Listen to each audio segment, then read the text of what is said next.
Vamos dar sequência agora, porque o governador de Minas Gerais, Romeu Zema, decretou situação de emergência em saúde pública por causa da alta incidência de casos de dengue e chikungunya no estado. O decreto foi publicado no Diário Oficial de Minas Gerais na manhã deste sábado. O destaque do André Anelli. De acordo com o texto já publicado no Diário Oficial de Minas Gerais, está autorizada a adoção de todas as medidas administrativas e assistenciais necessárias para conter o aumento de casos das doenças, em especial a aquisição de insumos e materiais para atender a situação emergencial. O decreto já está em vigor e tem prazo de 180 dias. De acordo com o painel de monitoramento da Secretaria Estadual de Saúde, até a última sexta-feira, haviam sido registrados 21.500 casos de dengue no estado neste ano, uma alta de 87% em relação ao último boletim divulgado na segunda-feira. Uma morte foi confirmada e 34 estão em investigação. O total de casos de chikungunya chega a 5.800. Uma morte pela doença foi confirmada. Aqui no Distrito Federal, a situação é ainda mais crítica. O governador Ibanez Rocha usou recentemente as redes sociais para pedir a ajuda da população no combate à dengue. O DF lidera o ranking de incidência de casos em todo o Brasil, com 477 casos por 100 mil habitantes. O estado do Acre aparece em segundo lugar, seguido de Minas Gerais, que, como a gente destacou, decretou situação de emergência em saúde pública. De Brasília, André Anelli. Pois é, a gente entende melhor agora porque esse aumento no número de casos de dengue aqui no país, quem explica pra gente é o infectologista e professor da Unifesp, Eduardo Medeiros. Tudo bem, professor? Bem-vindo, bom dia. Bom dia, é um prazer estar aqui com vocês. Prazer é todo nosso. Professor, na sua avaliação, a que se dá esse aumento no número de casos de dengue aqui no Brasil? Seria somente o aumento das chuvas, o El Niño, essa preocupação toda com as instabilidades aqui no país? Veja, a dengue é uma doença endêmica, né, no Brasil, com períodos de aumento do número de casos, com picos epidêmicos, consequentes, em geral, em épocas mais chuvosas, né? E aonde nós temos o calor mais intenso. Então, essa associação entre chuva e calor mais intenso aumenta muito o número de casos de dengue. Esse ano, especialmente, nós tivemos aí um aumento da temperatura, o verão tem se prolongado um pouco mais, e a consequência disso, e também isso ocorreu em 2023, e a consequência disso é o aumento de casos. Então, realmente, esse é um problema que não só está acontecendo aqui no Brasil, isso acontece em toda a América, especialmente a América do Sul, mas também tem acometido outros países, né? Recentemente, a gente viu também o aumento de casos na Europa, coisa que eles não tinham dengue. E agora também tem aparecido alguns casos, especialmente na Espanha, mostrando a importância dessa doença no mundo inteiro. E o problema, né, professor, bom dia, é que não apenas dengue, zika, chikungunya, quer dizer, o mosquito, ele passou a ser transmissor de outras doenças, inclusive o que se discute é a eficácia da vacina ou a eficácia contra o mosquito. Evidentemente que as pessoas não devem colaborar, mas de uma maneira até científica mesmo, para que os mosquitos possam ser dizimados e não transmitir mais a doença. Vai ter que acontecer os dois, o desenvolvimento da vacina e também outras técnicas em relação ao transmissor? Sim, exatamente isso. Quer dizer, na verdade, a maior parte dos focos da dengue estão relacionados aos domicílios. São recipientes que acumulam água numa temperatura que auxilia o desenvolvimento do mosquito. São verdadeiros criadouros, né? Principalmente locais de plantas, garrafas, copos deixados, até tampas de garrafa, eventualmente, com a chuva, eles podem ser locais onde proliferam as larvas e, consequentemente, o mosquito aumenta bastante. Lembrar que os ovos da dengue, da fêmea, né, que coloca os ovos nesses recipientes, pode durar até 1 ano.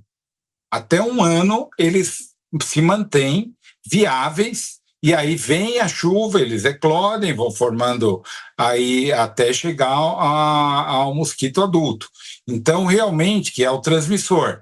Então, realmente, a dengue, o mosquito se adaptou muito bem às condições peridomiciliares, à região urbana.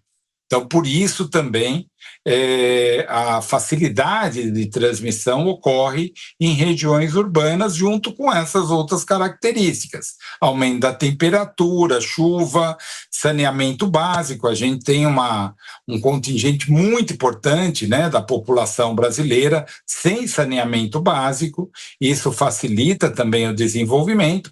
E locais com alta densidade populacional. Não é à toa, né, que geralmente os locais de maior número de casos são geralmente em grandes centros, locais onde você tem uma alta densidade populacional associada a esses fatores.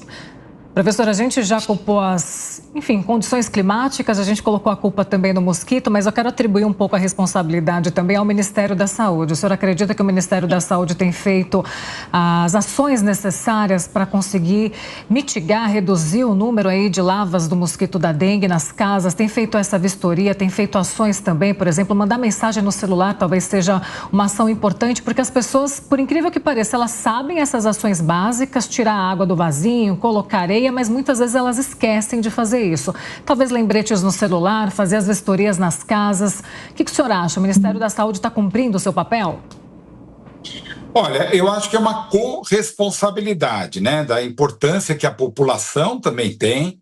Então, é importante quem está nos ouvindo nesse momento que, pelo menos uma vez por semana, né, dê uma avaliada na casa, vê locais onde podem ser esses potenciais criadouros, que são locais de reservatórios de água após as chuvas, e isso facilita muito o desenvolvimento. Junto com isso, é claro, né, a gente tem um problema crônico que é o saneamento.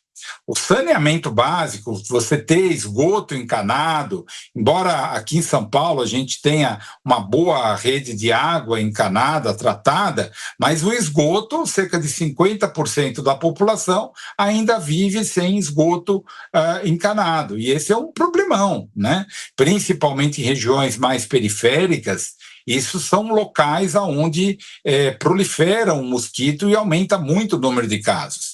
E é isso que nós estamos observando. Então, se fosse para a gente eleger uma prioridade, hoje, não só para a dengue, tem outras doenças associadas a isso, seria realmente a questão de que o saneamento básico seja visto como uma prioridade governamental, para que a gente tenha todo o esgoto encanado aqui na região, nos grandes centros, especialmente aqui em São Paulo e outras cidades, a exemplo de Belo Horizonte, Distrito Federal, onde as regiões periféricas são muitos problemas em relação à rede de esgoto. O Ministério da Saúde, ele tem se empenhado em questão das vacinas. Temos uma vacina atualmente eficiente no combate à dengue, especialmente a dengue tipo 2. Lembrar, né, que nós temos 4 tipos de dengue, então você pode ter até 4 vezes a dengue. Quando você tem a infecção por um tipo, você fica imune a esse tipo, mas nós temos 4 tipos, né? Então, e a dengue tipo 2 é a mais prevalente hoje, e a vacina é altamente eficiente. Então, temos uma vacina liberada aqui a partir de dezembro de 2023, é recente. O laboratório está fabricando, o Ministério da Saúde já comprou cerca de 5 milhões de doses, 5 milhões e 200 mil doses.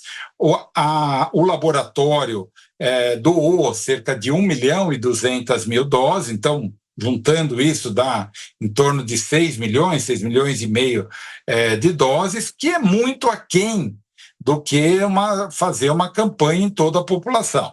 Então, hoje está eleito, né, a população para, nesse primeiro momento, de iniciar a vacinação de 10 a 14 anos, isso já foi definido pelo Ministério, na rede do Sistema Único de Saúde.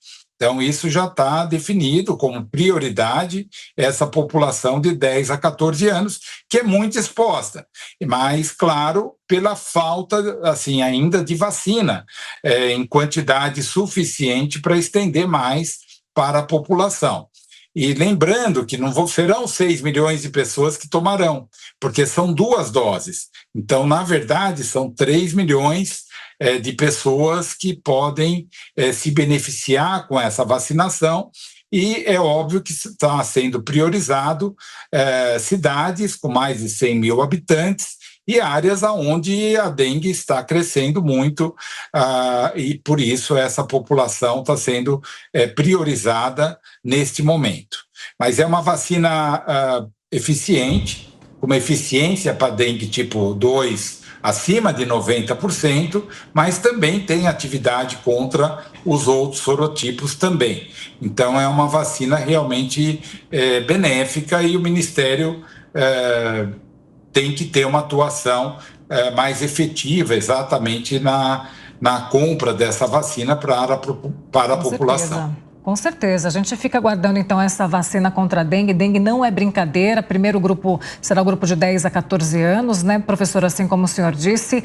E, de fato, a gente agradece muito as suas recomendações aqui hoje no Jornal da Manhã. Muito obrigada pela participação. A gente se encontra numa próxima oportunidade. Até mais. Muito obrigado.